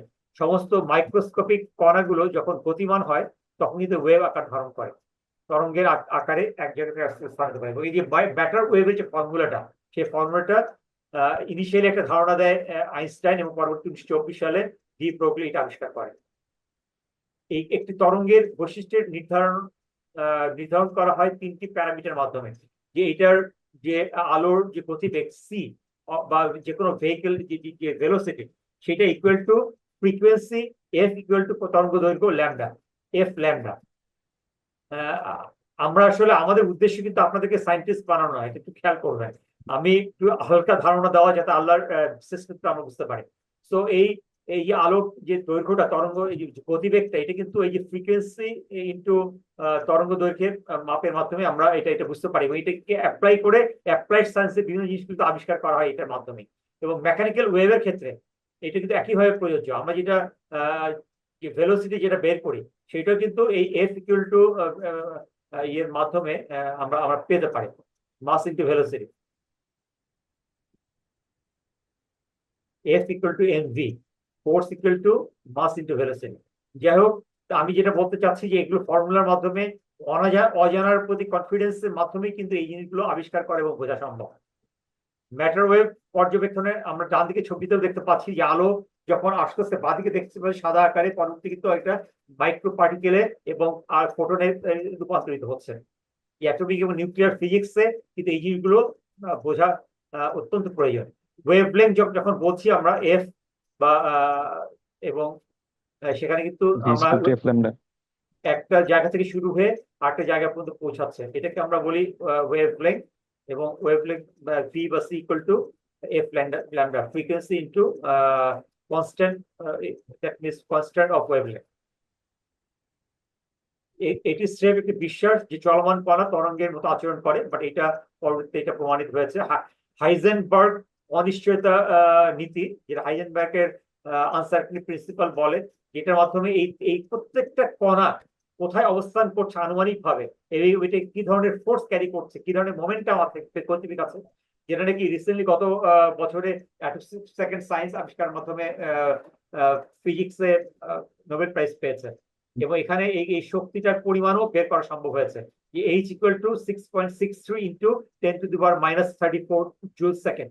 এটা প্ল্যাঙ্কের ধ্রুবক বলা হয়, প্ল্যাঙ্কস কনস্ট্যান্ট বলা হয় এখানে। আপেক্ষতার তত্ত্বে স্থানের সাথে সময়ের উপর নির্ভরশীল বলগুলিকে একত্রিত করা সম্ভব হয়েছে এবং এই তত্ত্বটি মানুষের বুদ্ধিবৃত্তিক চর্চার ক্ষেত্রে একটা বিশাল প্রভাব এনেছে। এর মাধ্যমে মহাবিশ্বের উপর যে আল্লাহর যে আধিপত্য রয়েছে সেটাকে আমরা অনুধাবন করতে পারি। আধুনিক যুগের সর্বশ্রেষ্ঠ বিজ্ঞানী আইনস্টাইন এই ইউনিফাইড ফিল্ড থিওরির মাধ্যমে, আমি যে এই চারটা ওয়ার্ল্ডের কথা বললাম, যে মাইক্রো ওয়ার্ল্ড, যে টাইপ 1, ক্যাটাগরি 1, ক্যাটাগরি 2, 3, 4, এগুলো কিন্তু ইউনিফাইড ওয়েভ, যে আমি যেটা টাইম এন্ড স্পেস যে ফেব্রিক্স এর কথা বললাম, এই ফেব্রিক্স দিয়ে কিন্তু সবাই কানেক্টেড। সেই ইউনিফাইড থিওরিটা কিন্তু আইনস্টাইন নিয়ে আসছে এবং এই যে টাইম এন্ড স্পেস যে ফেব্রিক্সটা আপনাদেরকে বোঝানোর চেষ্টা করলাম, সেটার মাধ্যমে কিন্তু সবাই কানেক্টেড। Can you imagine? এবং সেটার মাধ্যমে কিন্তু বোঝা যাচ্ছে আল্লাহর শ্রেষ্ঠত্ব এবং একত্ব এবং শ্রেষ্ঠত্ব। এই মহান বিজ্ঞানী তার জীবনের 30 বছর অতিবাহিত করেছেন এই লার্জ স্কেলটাকে এবং ইলেকট্রোম্যাগনেটিক পার্টিকেলটাকে একটা কানেক্টিভিটি আন্ডারস্ট্যান্ডিং করার মাধ্যমে। এবং আমরা এটাকে নাওয়াডেজ এটাকে এবং এটাকে ভালোভাবে বুঝতে পারছি। আমরা বিজ্ঞানী আব্দুল সালামের কথা জানি, উনি পাকিস্তানের ছিলেন এবং অ্যাস্ট্রোফিজিক্স উনি নোবেল প্রাইজও পেয়েছেন। উনি এই অ্যাস্ট্রোফিজিক্স এর যে নোবেল প্রাইজ পেয়েছেন, উনি যখন গবেষণা করছিলেন, উনি কিন্তু গবেষণা করছিলেন সূরা আল মুলক, এটার 3 নম্বর এবং 4 নম্বর আয়াত উনি জানতেন, পড়েছেন, বুঝেছেন। এইটার মাধ্যমে এই ধারণাটাকে প্রথমে আত্মস্থ করেছেন। এই সূরা মুলকে কি বলা হচ্ছে যে আল্লাযী খালাকাল মাউতা ওয়াল হায়াতা ফি খালক, আল্লাযী আল্লাযী খালকা আল্লাযী খালাকাস আমি একটু বলি, অসুবিধা নেই, আমার মুখস্থ আছে, সমস্যা নেই। আল্লাযী খালাকাস সাবআ সামাওয়াতিন তিবাকা মা তারা ফি খালকির রহমানি মিন তাফাউত ফারজিউল বাসারা হাল তারা মিন ফুতুর সুম্মা রজিউল বাসারা কাররাতাইনি ইয়ানকালিব ইলাইকাল বাসারু খাশিআন ওয়া হুয়া হাসির। আমরা যদি এই 7টা আসমানের দিকে খেয়াল করে থাকি, তাহলে কি আমরা এখানে কোনো তারতম্য দেখতে পাচ্ছি? কোনো তারতম্য নাই। আমি যে আবার তাকাই, কোথাও কোনো তারতম্য আছে, ভুল আছে, ভুল ত্রুটি আছে কোথাও, তারা আমি যদি আবার তাকাই, বারবার তাকাই, আমি কিন্তু মাঝে মধ্যেই আমি রাতের আকাশ দেখার চেষ্টা করি, ছাদে গিয়ে দেখার চেষ্টা, এবং আমি অবাক হয়ে যাই, হ্যাঁ, যে কি সুন্দর হয় প্রত্যেকটা জিনিস পরিবেষ্টিত, কানেক্টেড। তো এখানে এই কানেকশনটার যে রয়েছে, সেই কানেকশনের ধারণা কিন্তু এই সূরা মুলকের মাধ্যমে প্রফেসর আব্দুল সালাম উনি কিন্তু ধারণাটা নিয়েছেন এবং তার মাধ্যমে কিন্তু উনি গ্র্যান্ড ইউনিফিকেশন থিওরিটা আবিষ্কার করেছেন, যেটাকে gravitational interaction, electromagnetic interaction, nuclear force এবং স্ট্রং নিউক্লিয়ার ফোর্স, এই চারটাকে কানেক্ট করে কিন্তু এই থিওরিটা দিয়েছেন এই শক্তি, এবং সেটার মাধ্যমে কিন্তু অ্যাস্ট্রোফিজিক্স নোবেল পুরস্কার পেয়েছেন। একত্রিত করার জন্য পদার্থবিজ্ঞানের ঐতিক চেষ্টার মাধ্যমে আল্লাহর যে পুত্র সেটাকে উনি ইঙ্গিত করেন এবং এটা উনি আবিষ্কার করতে পেরেছেন এবং এটার মাধ্যমে নোবেল প্রাইজ পেয়েছেন। এবং পরবর্তীতে আমরা যেটা হিগস ফিল্ড জানি, হিগস বোসন ফিল্ড জানি, আমরা এটাকে আরো বিস্তারিত আমরা জানি, যেটা আয়াতের বর্ণনা দেওয়া হয়েছে। লজ অফ ফিজিক্স এর মাধ্যমে প্যাটার্নটা খোঁজা আল্লাহর সৃষ্টির মহান পরিকল্পনার বিশ্বাসের নামান্তর। তো আমরা এটার মাধ্যমে কিন্তু আল্লাহর শ্রেষ্ঠত্ব একত্ব বুঝতে পারি। এখানে আমি এক্সাম্পলটা যেটা একটু আগেও দিয়েছিলাম, যে একটু জাস্ট বোঝার জন্য, যে আমেরিকায় যে নিয়ম কানুন লজ অ্যাপ্লিকেবল হবে, এটা কি বাংলাদেশে হবে, ইন্ডিয়া হবে না। তখনই হবে যদি পৃথিবীর এই 300টা দেশে যদি একই লজ ইমপ্লিমেন্ট করা যায়, যিনি ইমপ্লিমেন্টটা করছেন তার মানে তার আধিপত্য রয়েছে, তার তার সেটা কমান্ড এন্ড কন্ট্রোলের ক্ষমতা রয়েছে। তার মানে আমি এটার মধ্যে বুঝতে পারছি যে পুরো ইউনিভার্স যে চার ক্যাটাগরি আমি ডিসকাস করলাম, সবকিছুর উপরেই আল্লাহর শ্রেষ্ঠত্ব রয়েছে। তা আমার আল্লাহ কত বিশাল, এবং অবজার্ভেবল ইউনিভার্সটা only 4%, 96% unobserve. Can you imagine? আমরা যতটুকু আলোচনা করছি only 4% and 96% unobserve. What a big universe it is. কখনো কখনো আমাদের ধারণা সীমাবদ্ধতার কারণে অদেখা জিনিসগুলো আমরা বুঝতে পারি না, কিন্তু আল্লাহর সৃষ্টি মহাবিশ্ব সম্পর্কে অনুধাবনের জন্য অদৃশ্যের প্রতি বিশ্বাস স্থাপন করা is very very important. Energy scale এগুলোর মধ্যে যে এনার্জি এবং ফোর্স রয়েছে, সেটার মাধ্যমে আল্লাহর বিশালতা আমরা বুঝতে পারি। এটি সাধারণ শক্তির বিচারে ব্যাপকভাবে বিভিন্নভাবে প্যারামিটার গুলোকে হায়ার এনার্জি দিয়ে থাকে সিঙ্গেল ভ্যালুয়েশনের মাধ্যমে। এইটার মাধ্যমে আপনারা দেখতে পাচ্ছেন ডান দিকে ছবিটাতে, মাইক্রো ওয়ার্ল্ড থেকে শুরু করে মেগা ওয়ার্ল্ড পর্যন্ত, অবজারভেবল ইউনিভার্স পর্যন্ত, অল আর কানেক্টেড। স্পষ্টভাবে আল্লাহর বিশালত্ব এবং শ্রেষ্ঠত্ব নির্ধারণ করে। আমি এখন নতুন একটা ব্যাপারে আমি যেতে চাচ্ছি। আমি আশা করি যে আল্লাহর একত্ব এবং শ্রেষ্ঠত্ব এবং 4টা ওয়ার্ড সম্পর্কে ধারণা দেওয়ার চেষ্টা করলাম, আপনারা বুঝতে পেরেছেন। এখন আমি একটু নতুন একটা আঙ্গিক একটু আপনাদের নতুন একটা ধারণা দেওয়ার চেষ্টা করব। সেটা হচ্ছে যে কোরআন এবং হিউম্যান ভিশন ইন লাইট। আমরা যে রাতের বেলা যে দেখি, আমরা যে দিনের রাতে যে দেখি, সেটা কিভাবে দেখা সম্ভব হয়। সূরা বাকারার 20 নম্বর আল্লাহ তাআলা বলছেন যে the lightning all but snatches away their sight every time the light flashes। আমরা যখন লাইটনিং হয়, যে বজ্রপাত হয়, তখন তো আমাদের চোখের মধ্যে এসে পড়ে, এবং এটা আমাদেরকে একটু আমরা হালকা ভাবে ইয়ে করে ফেলে, ফ্ল্যাশ আউট করে ফেলে। এবং কিভাবে এইটা সম্ভব? আল্লাহ চাইলে এটা আমাদেরকে পরবর্তীতে বলা হচ্ছে যে আল্লাহ চাইলে আমাদেরকে সম্পূর্ণভাবে অন্ধ করে ফেলতে পারে। এবং আমাদেরকে তার উপরে অবশ্যই আমাদেরকে বিশ্বাস রাখতে হবে, যিনি এই আলোর মাধ্যমে আমাদেরকে দেখার বন্দোবস্ত করেছেন, এবং এই আলোর পরিমাণটা যদি বাড়িয়ে দিতেন তাহলে কিন্তু আমরা অন্ধ হয়ে যেতাম। তাহলে আমরা কিভাবে দেখতে পাচ্ছি, কি সংবেদনশীলতা রয়েছে আলোর মধ্যে, সেটা কিন্তু আমাদের চোখের মধ্যে কি সংবেদনশীলতা রয়েছে। আপনারা জেনে অবাক হবেন, এই আলোর কিন্তু বিভিন্ন মাত্রা রয়েছে। আমাদের চোখ এই মাত্রার একটা পর্যায় পর্যন্ত এটা অবজার্ভ করতে পারে। আমরা তরঙ্গ দৈর্ঘ্য যেটা একটু আগে দেখেছি, এটা আলোর মধ্যে যে 3800 অ্যাংস্ট্রম থেকে 7200 অ্যাংস্ট্রম, এটা আলোর একটা একক। সেটার মধ্যে যে আলো থাকে সেটা কিন্তু আমরা দেখতে পাই। সেটার মাধ্যমে আমি যে জিনিসগুলো দেখছি, আমার বই পত্র, ঘড়ি, মোবাইল যেগুলো দেখতে পাচ্ছি, সেখান থেকে যে আলোর মাত্রা এটার মধ্যে থাকছে, সেটাই কিন্তু চোখের দ্বারা আমরা দেখতে পাচ্ছি। আমাদের চোখের কর্নিয়ার মাধ্যমে ভিতরে ঢুকছে, এবং এখানে চোখের মধ্যে 2টা সেল রয়েছে, যে সেলের নাম হচ্ছে রড এবং কোন। এই 2টা সেল রয়েছে জন্যই কিন্তু আমরা যে কোনো জিনিস দেখতে পাই চোখের মধ্যে। চোখের প্রতিক্রিয়া এই রেটিনার 2টি কোষের মাধ্যমে নির্ধারিত হচ্ছে, রড এবং কোন সেল। এটাকে রিসেপটিভ সেল বলে। এখানে এক ধরনের রিসেপটিভ ক্ষমতা রয়েছে, আলোর রাসায়নিক প্রক্রিয়ার ফটোকেমিক্যাল রিয়াকশন করে এই 2টা সেলের মাধ্যমে, যার ফলে আমরা এতে চোখের পিছনে যে আমরা একটু পরে একটা ছবি দেখবো, যে আমরা একটা ভিশন ক্রিয়েট হয়, যার মাধ্যমে আমরা জিনিস দেখতে পারি। হ্যাঁ, এবং এই রাতের এই রড সেলের কারণে আমরা খেয়াল করেন, আমরা যখন আলো থেকে অন্ধকারে যাই, প্রথমে কিন্তু ঝাপসা হয়ে যায়, আস্তে আস্তে কিন্তু ঝাপসাটা অ্যাডজাস্ট হয়ে আমরা ওই অন্ধকারের মধ্যে হালকাভাবে দেখতে পারি। সেটা সম্ভব হয় এই রড সেলগুলোর কারণে। আবার কোন সেলের কারণে আমি অন্ধকার থেকে হঠাৎ করে যখন আমি আলোতে আসতেছি, আমি কিন্তু প্রথমে একটু অন্ধকারের জন্য ভাব থাকে, আস্তে আস্তে কিন্তু আলোটা আমি দেখতে পাই। সেইটা সম্ভব হয় কোন সেলের মাধ্যমে। এবং এই রড এন্ড কোন সেলের অ্যাডজাস্টমেন্টের কারণে কিন্তু আমরা কালারগুলো দেখতে পাই। হ্যাঁ, কালারগুলো দেখতে পাই। কিন্তু পৃথিবীতে অনেক প্রাণী রয়েছে যার মধ্যে কিন্তু এই 2টা সেল নাই, তারা কিন্তু দেখতে পায় না, অন্ধকারে কিন্তু দেখতে পায় না। হ্যাঁ, অন্ধকারে দিনে পারে, কেউ আবার দিনে দেখতে পায় না, কেউ রাতে দেখতে পায় না।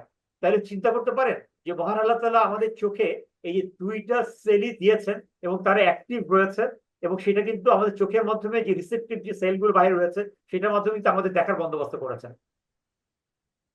এই চোখের মধ্যে খেয়াল করেন এই যে রড সেল এবং কোন সেল রয়েছে, যার মাধ্যমে আমাদের চোখের মধ্যে যখন আলোটা চলে আইরিস যে যে চোখের ইয়েটা রয়েছে এটার মাধ্যমে পিছনে গিয়ে প্রতিবিম্ব তৈরি হচ্ছে, এবং এখানে কিন্তু লেন্স রয়েছে। হ্যাঁ, এই কর্নিয়ার মধ্যে লেন্স, আমি এটার বিস্তারিত বর্ণনা করতে চাচ্ছি না, আমার সেটা উদ্দেশ্যও না, আপনাদেরকে মেডিকেল সায়েন্টিস্ট হওয়ার প্রয়োজন নাই। বাট জাস্ট বোঝার ব্যাপার যে আল্লাহ কত সুন্দর সিস্টেম রেখেছে এটার মাধ্যমে, যার কারণে আমরা দেখতে পাচ্ছি। রেটিনার বেশ কয়েকটি বড় কোষ রয়েছে, রড এবং যার দ্বারা মস্তিষ্কের পিছনে গিয়ে ভিজুয়াল ইমেজ তৈরি করছে। এবং স্ফটিক লেন্স ক্রিস্টালাইজ লেন্সের কারণে আইরিস থেকে যা কেন্দ্রে বৃত্তাকার ওপেনিং রয়েছে এবং পিউপিলের যেটা আমরা দেখলাম এটাকে পিউপিল, যার মাধ্যমে পিছন দিকে গিয়ে ডায়াফ্রামে গিয়ে ভিশনের সৃষ্টি করছে এবং যার মাধ্যমে আমরা দেখতে পাচ্ছি। পিপুলের ব্যাস কম তীব্রতায় প্রসারিত হয় এবং মাঝারি তীব্রতায় সংকুচিত হয়, যার ফলে রড এবং কোন সেলটা চোখের যে আমাদের আমরা ছোট বড় করতে পারছি যে বাইরে যে পর্দা রয়েছে সেটাকে কিন্তু এই পিপুলের অ্যাডজাস্টমেন্টটা এই রড এবং কোন সেলের মাধ্যমেই করতে পারছে। কম তীব্রতায় এটা প্রসারিত হচ্ছে এবং মাঝারি তীব্রতায় এটা সংকুচিত হয়ে যাচ্ছে। ক্যান ইউ ইমাজিন, চিন্তা করা যায় যে আল্লাহর কি বিশেষ নিয়ামত।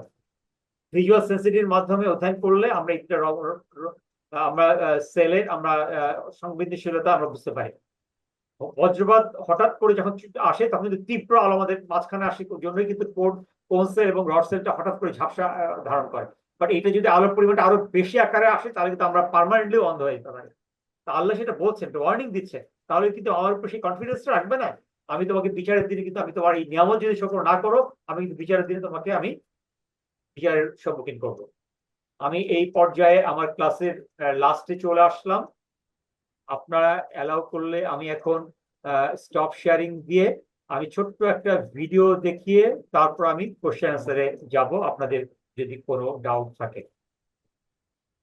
আজকে যে ভিডিওটা আপনাদেরকে একটু দেখানোর আমার প্ল্যান রয়েছে সেটা হচ্ছে জেমস এর টেলিস্কোপ। আমরা সবাই জানি যে 2021 ডিসেম্বরে জেমস ওয়েব টেলিস্কোপ লঞ্চ করেছে নাসা, যেটা উদ্বোধন করেছিল প্রেসিডেন্ট জো বাইডেন নিজেই। আমরা সবাই জানি যা আমাদেরকে সুন্দরভাবে অনেক গুরুত্বপূর্ণ কসমোলজিক্যাল বিভিন্ন এলিমেন্টের কার্যক্রম সম্পর্কে, গ্যালাক্সিস, নোভা, সুপারনোভা বিভিন্ন তথ্য আমাদেরকে দিচ্ছে। সেগুলো আমরা চেষ্টা করি।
আমরা কি ভিডিওটা দেখতে পাচ্ছি? দেখতে কার অসুবিধা হচ্ছে? স্যার, ভিডিও দেখতে পাচ্ছি স্যার, অডিওটা যদি শেয়ার করতেন স্যার। ওকে, রাইট।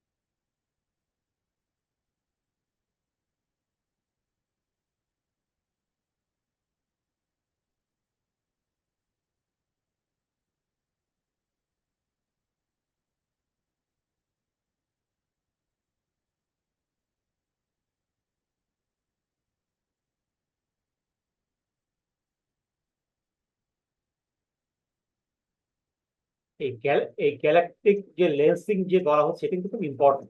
আমরা নর্মালি জানি, সেদিন আমি বলছিলাম একটা ক্লাসে, যে আমরা আসলে কিভাবে বিজ্ঞানীরা বুঝতে পারি এই আলোটা যখন এই গ্যালাক্সি ক্লাস্টারের আমরা কেন্দ্রবিন্দু জানি যে ব্ল্যাক হোল রয়েছে, যেগুলো ব্ল্যাক হোলটা আহ, এক ধরনের আহ, আমরা যে ময়লা পরিষ্কার করার জন্য ভ্যাকুয়াম ক্লিনার ইউজ করি, সামথিং লাইক দ্যাট। এই স্টার গুলোকে ব্ল্যাক হোল গিলে ফেলে, এবং এই ব্ল্যাক হোলের কারণে আলো কিন্তু বক্রতা লাভ করে, এবং বিভিন্ন জায়গায় ডার্ক ম্যাটার কারণে বক্রতা লাভ করে। এই বক্রতার পরিমাণটা নির্ধারণের মাধ্যমেই কিন্তু কত দূর থেকে আলোটা আসছে সেটা নির্ধারণ করা সম্ভব হয় এই জেমস সার্কেলস এর মাধ্যমে।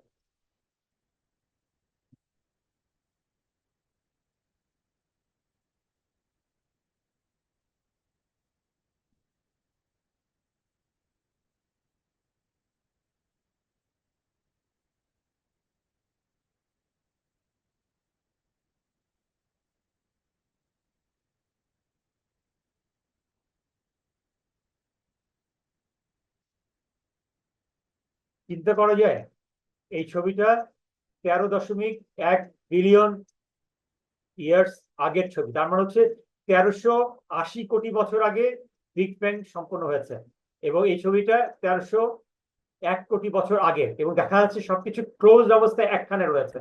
এবং আমরা জানি সূরা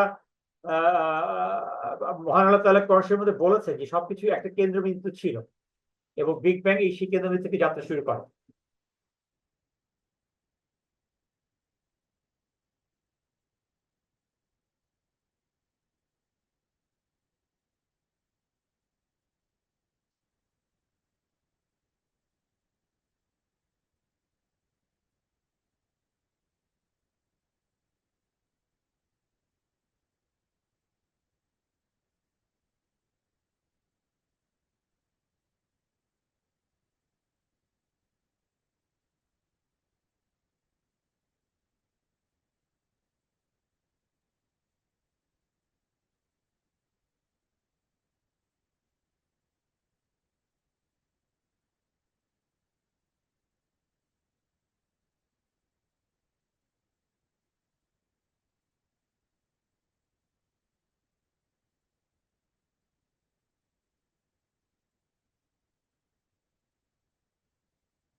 এই গ্যালাক্সি গ্রুপটা অনেক বছর আগের। একটা জিনিস খেয়াল করেন যে সবকিছু কিন্তু কেন্দ্রীভূত অবস্থায় রয়েছে।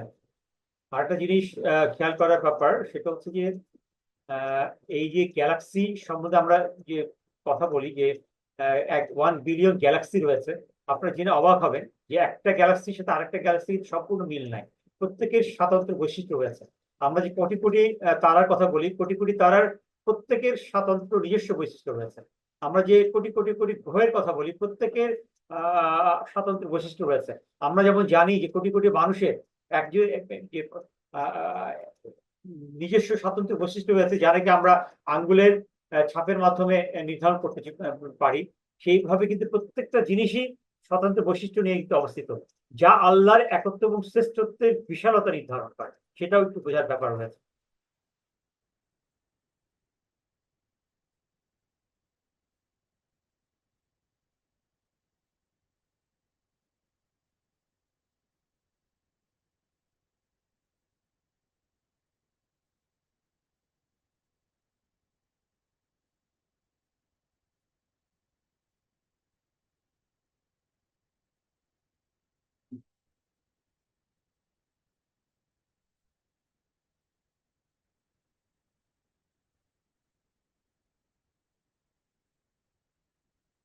এটা কিন্তু বিভিন্ন গ্যালাক্সিতে মার্জ হয়ে যায়।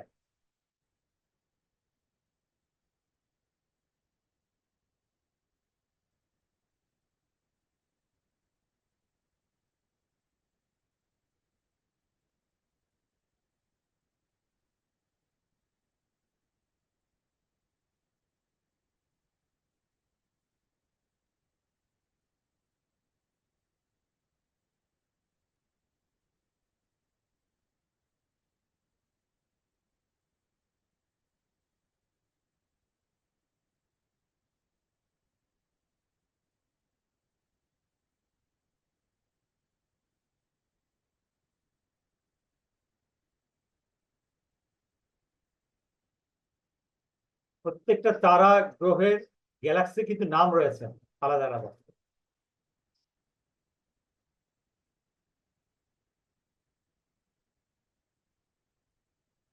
জলীয় বাষ্পের উপস্থিতি মানে হচ্ছে যে সেখানে কিন্তু জীব থাকার সম্ভাবনা রয়েছে।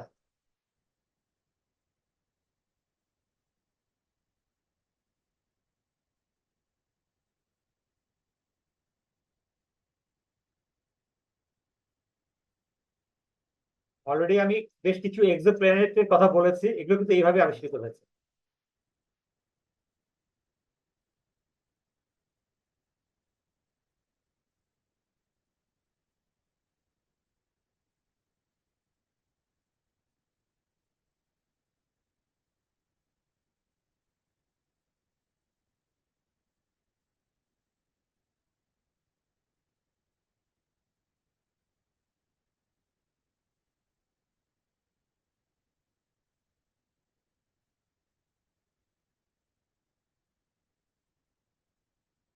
নেবুলাকে বলা হয় নার্সারি, যেখান থেকে তারা তৈরি হয়।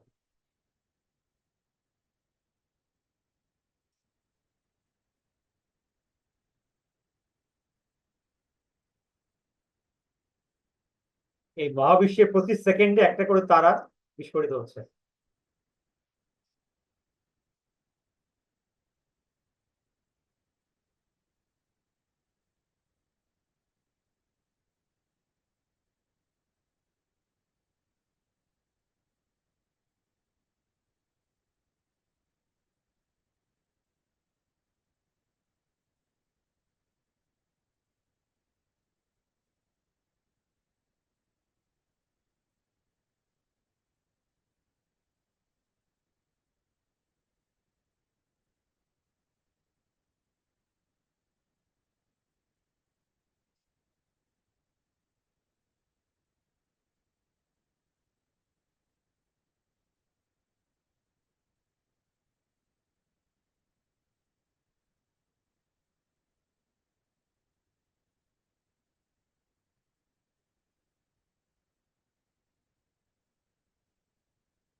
আমাকে কি শোনা যাচ্ছে? আমি আহ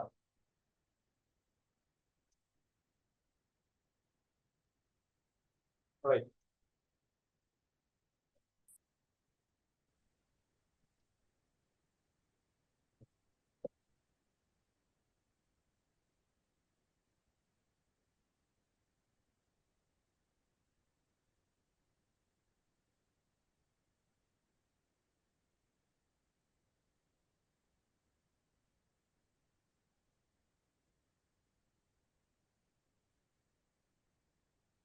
আমাকে শোনা যাচ্ছে? স্যার আপনাকে শোনা যাচ্ছে স্যার। ওকে, রাইট। আমরা শেষ পর্যায়ে চলে এসেছি। কারো যদি কোনো ডাউট থাকে তাহলে জিজ্ঞেস করতে পারেন। তার আগে আরেকটা কথা একটু আমি বলি, সেটা হচ্ছে যে আহ, যদিও কোর্সে আমি কোনো ক্লাস টেস্ট নিব না, যেটা বলেছি, বাট একটু ভালো হয় আপনারা যদি পুরোনো ক্লাসগুলো সবাই দেখে আসেন, তাহলে আগামী ক্লাসে আমরা একটু পুরোনো ক্লাস নিয়ে কয়েকটা কোয়েশ্চেন নিয়ে আমরা একটু আলোচনা করবো, যাতে আমাদের রিভিশন হয়ে যায় সবার। সেটাই আমাদের এক ধরনের পরীক্ষা হয়ে যাবে আর কি। তো যাই হোক, আপনাদের যদি কোনো ডাউট থাকে, ইউ আর মোস্ট ওয়েলকাম।